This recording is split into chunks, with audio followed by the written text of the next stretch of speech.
শীতের দুপুরে যদি পেঁয়াজকলি দিয়ে কাতলা মাছের ঝাল হয় তাহলে কার না খেতে ভালো লাগে। তো আজকে আমি বানাবো পেঁয়াজকলি দিয়ে কাতলা মাছের ঝাল। তো প্রথমে আমি পেঁয়াজকলিকে কেটে রেখে দেব, আর এদিকে মাছগুলোকে ফ্রেশ করে ধুয়ে এর মধ্যে নুন হলুদ মাখিয়ে তারপর আমি মাছগুলোকে ফ্রাই করে নেব। ফ্রাই করে নেওয়ার পরে আমি সেই তেলের মধ্যে একটু কুচনো পেঁয়াজ দিয়ে দেবো। কুচনো পেঁয়াজ দেওয়ার পরে পেঁয়াজকলিগুলোকে ফ্রেশ করে ধুয়ে এর মধ্যে আমি সম্পূর্ণ পেঁয়াজকলি দিয়ে দেবো।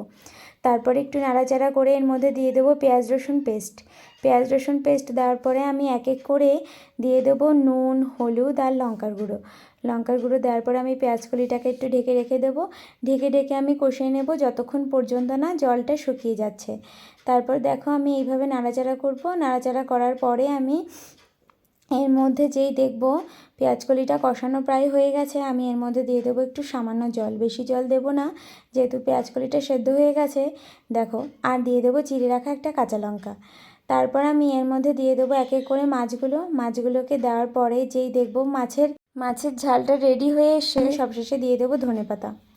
দেখো, এই পেঁয়াজকলি দিয়ে মাছের ঝাল খেতে কিন্তু সবারই খুব ভালো লাগে, আমার তো খুবই ভালো লাগে খেতে। আর এইরকম মাছের ঝাল হলে তোমরা কিন্তু নিমেষে এক থালা ভাত খেয়ে নিতে পারবে। তোমরা চাইলে বাড়িতে এইভাবে ট্রাই করে দেখতে পারো। আর কার কার এই রেসিপিটা ভালো লেগেছে অবশ্যই কিন্তু জানিও।